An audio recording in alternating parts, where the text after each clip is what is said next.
ఉమ్మడి కృష్ణా జిల్లాలో చాలా వేగంగా రాజకీయాలు మారిపోతున్నాయి. ప్రత్యేకించి వైఎస్ఆర్ కాంగ్రెస్ పార్టీలో అనూహ్యమైనటువంటి మార్పులు చోటు చేసుకుంటున్నాయి. అందులో భాగంగా గుడివాడలో సిట్టింగ్ ఎమ్మెల్యేగా ఉన్నటువంటి కొడాలి నానిని ఇప్పుడు గన్నవరం పంపించాలనే ప్రయత్నం వైఎస్ఆర్ కాంగ్రెస్ పార్టీ చేస్తున్నట్టు కూడా తెలుస్తుంది. ఈ మార్పులకు ప్రధానమైనటువంటి కారణం ఏంటి అనే దాని మీద విశ్లేషణ తీసుకునే ప్రయత్నం చేద్దాం. ప్రస్తుతం లైవ్లో వీరశంకర్ గారు రాజకీయ విశ్లేషకులు ఉన్నారు.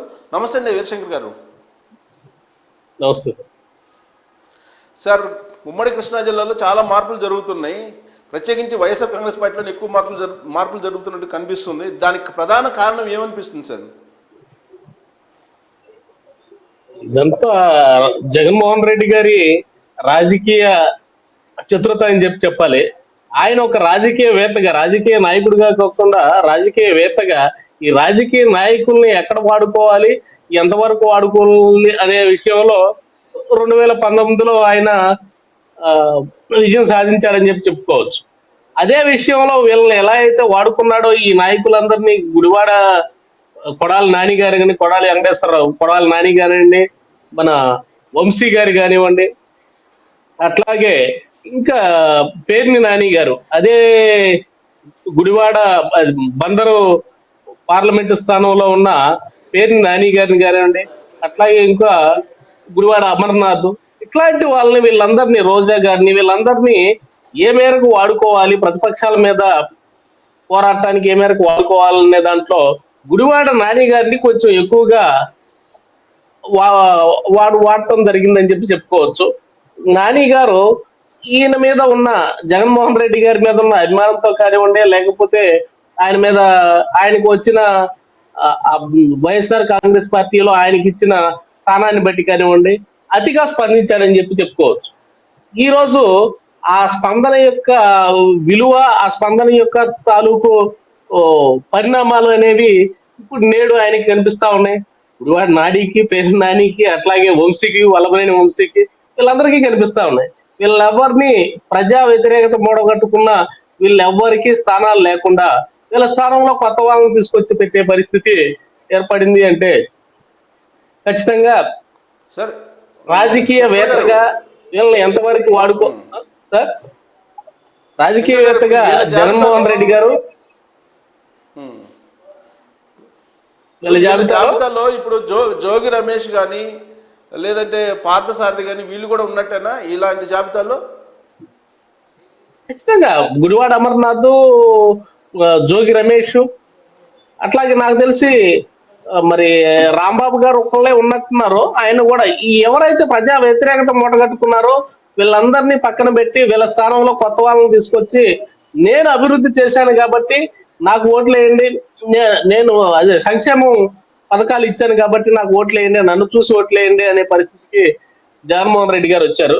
కాబట్టి జగన్మోహన్ రెడ్డి గారు ఈ ఎన్నికలు గత ఎన్నికలతో పోల్చుకుంటే ఈ ఎన్నికలు డిఫరెంట్ గా జరుగుతాయని చెప్పి మనం అనుకోవచ్చు. రాజకీయ నాయకులు ఇప్పుడు ఒక రాజకీయవేత్తగా జగన్మోహన్ రెడ్డి వీళ్ళని వాడేశారు అనుకోవాలా, లేదంటే వీళ్ళకై వీళ్ళు యాక్టివ్ అయ్యి ఆయన ప్రసన్నం కోసం ఓవర్ యాక్షన్ చేశారు, ఇలాంటి పరిస్థితిని కొని తెచ్చుకున్నారని అనుకోవాలా? రెండు జరిగినాయి. రాజకీయవేత్త అంటేనే రాజకీయ నాయకుల్ని ఎక్కడ వాడుకోవాలో అక్కడ వాడుకోవడం. ఆయన ప్రసన్నం కోసం, మంత్రి పదవుల కోసం అయితే ఆయన ప్రసన్నం కోసం అయితే ఏమైంది, వీళ్ళు కొంచెం అతిగా స్పందించారని చెప్పి అనుకోవచ్చు. ఈ అతిగా స్పందించడం వెనుక పరిణామాలు అప్పటికప్పుడు ఏమంటే తెలియవు కదా. ఈ ఎన్నికల్లో వాళ్ళకి సీట్లు రాకపోవడం అనేది చాలా బాధాకరమైన విషయం. ఎందుకంటే ప్రజలు ఓడిస్తే అది మొత్తానికి అందరికీ వస్తుంది. జగన్మోహన్ రెడ్డి గారికి, వైఎస్ఆర్ పార్టీకి, ఈ నాయకులకి ఎవరైతే మాట్లాడారో వీళ్ళందరికీ వస్తుంది. కానీ ప్రజలు తీసేయకముందే కొంతమందితో సర్వే చేయించి, సర్వేల వాస్తవం ఎంతవరకు అనేది ఏమీ తెలియదు, కానీ వీళ్ళ యొక్క రాజకీయ భవిష్యత్తుతో ఆడుకున్నారనటంలో మాత్రం సందేహం లేదు. జగన్మోహన్ రెడ్డి గారి రాజకీయ ఎంపిక చేసుకొని జనరల్గా జగన్మోహన్ రెడ్డి గురించి ఏం చెప్తూ ఉంటారంటే, ఆయనకన్నా యాక్టివ్గా ఉండేటువంటి వాళ్ళు కానీ, లేదంటే ఆయనకి ధీటుగా ఉండేటువంటి వాళ్ళని కానీ టార్గెట్గా చేస్తూ ఉంటాడు జగన్మోహన్ రెడ్డి అనేది ఆయన గురించి దగ్గరగా చూసినటువంటి వాళ్ళు కొంతమంది చెప్పేటువంటి మాట.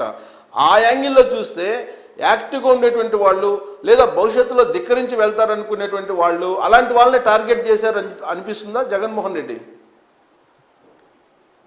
అలా చూసుకుంటే ఇంకా యాక్టివ్ గా వీళ్ళకన్నా యాక్టివ్ గా మాట్లాడగలిగిన వాళ్ళు, ఇంకా రాజకీయంలో వీళ్ళకన్నా ధైర్యంగా ముందుకు వచ్చే వాళ్ళు, నాయకత్వ లక్షణాలు ఉన్న వాళ్ళు జగన్మోహన్ రెడ్డి గారిని కూడా పక్కన పెట్టి మాట్లాడగలిగే దీటైన వాళ్ళు వైఎస్ఆర్ కాంగ్రెస్ పార్టీలో చాలా మంది ఉన్నారు.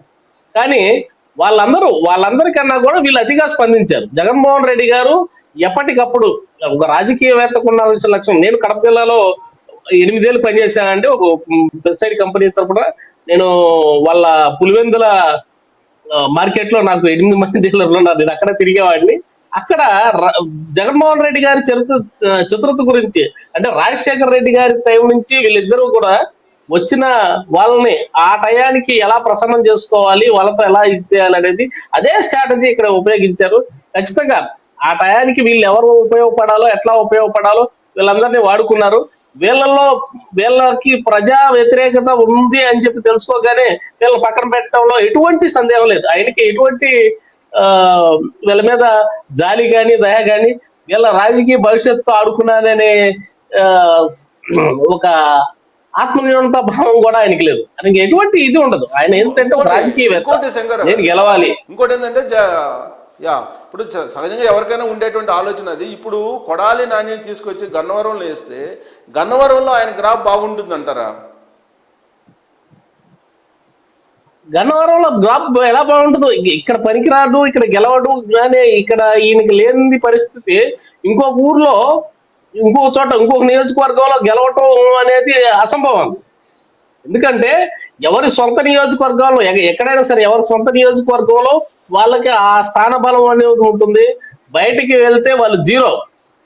అది ఇప్పుడు ఈయన మార్చే పద్ధతిలో ఏమంటున్నారంటే మిమ్మల్ని ఎవరిని చూసి ఓట్లు వేయట్లేదు.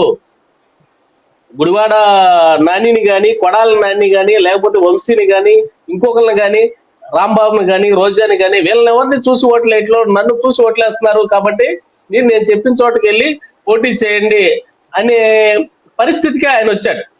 మరి అది ఆయన సర్వేల్లో ఎవరన్నా చెప్పారో మరి, లేకపోతే ఆయన ఊహించుకుంటున్నాడో కానీ, ఇప్పుడు చంద్రబాబు నాయుడు గారు ఎలా అయితే నేనున్నానని చెప్పి ముందుకు వస్తా ఉన్నాడు ఇంతవరకు లేకుండా, ఇట్లాగే ఈయన జగన్మోహన్ రెడ్డి గారు కూడా అతిగా ఊహించుకొని నన్ను చూసి ఓట్లేస్తారనే పరిస్థితికి వచ్చేసి వీళ్ళని మార్చడం జరుగుతా ఉంది. ఖచ్చితంగా వీళ్ళు ఇక్కడి నుంచి స్థానం మార్చిన ప్రతి ఒక్కరూ ఓడిపోయే పరిస్థితిలో ఉన్న వాళ్ళనే మార్చారు.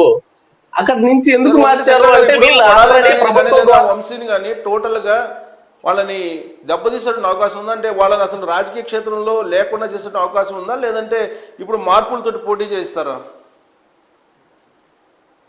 లేదు, మీకు కనిపిస్తానే ఉంది. వాళ్ళ రాజకీయ భవిష్యత్ అనేది నాశనం అయిపోయింది. వీళ్ళదే కాదు, ఎవరైతే గుడివార అమర్నాథ్ కానివ్వండి, మీరు చెప్పినట్టు ఇంకా ఈయన పేరు నాని గారు కానివ్వండి, కృష్ణా జిల్లాలోనే ఇంకో మంత్రి ఉన్నారు ఆయన, జోగి రమేష్. ఇందాక మీరు చెప్పినట్టున్నారు, జోగి రమేష్ గారు కానివ్వండి, వీళ్ళందరూ పరిస్థితి అదే.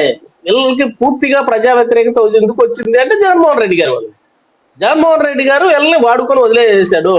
వీళ్ళ భవిష్యత్తు గురించి ఆయన బాధపడటానికి ఆయనకు అవకాశం లేదు. ఆయన అట్లా బాధపడేవాడు కాదు. ఆయన రాజకీయంగా ఈ పరిస్థితిని గట్టెక్కడం ముఖ్యం. వీళ్ళు బయటకు వెళ్తే, వీళ్ళు ఈ ప్రభుత్వం ద్వారా, జగన్మోహన్ రెడ్డి ద్వారా, జగన్మోహన్ రెడ్డి అధికారం ఇచ్చిన దాని ద్వారా సంపాదించుకున్న సొమ్మంతా తన యొక్క ప్రాబల్యాన్ని తగ్గించడం కోసం ఎదురు పార్టీల్లో పోటీ చేస్తారనే ఉద్దేశంతో వీళ్ళ స్థానాలు మార్చడం జరుగుతుంది. ఆ స్థానాల్లో కూడా గట్టి పోటీ చేసే వ్యక్తులు ఎవరన్నా ఉంటే, డబ్బు ఖర్చు పెట్టుకోగలిగి రాజకీయం చేయగలిగే వ్యక్తులు ఉంటే వీళ్ళని అక్కడ కూడా పంపించే పరిస్థితి లేదు నాకు తెలిసి. ఖచ్చితంగా ఆయన తనకు కావాల్సిన తన స్వార్థం తప్ప, తన ముఖ్యమంత్రి పదవి తప్ప ఎవరి గురించి భయపడే పరిస్థితి లేదు. మీరు వాళ్ళ ఫ్యామిలీని చూస్తేనే మనకు అర్థమవుతా ఉంది. తల్లి, చెల్లి వీళ్ళెవరిని కూడా పట్టించుకునే పరిస్థితి లేదు. జగన్మోహన్ రెడ్డి గారి పక్కా పొలిటీషియన్, రాజకీయవేత్త అనడానికి ఇది ఉదాహరణ అని చెప్పుకోవచ్చు.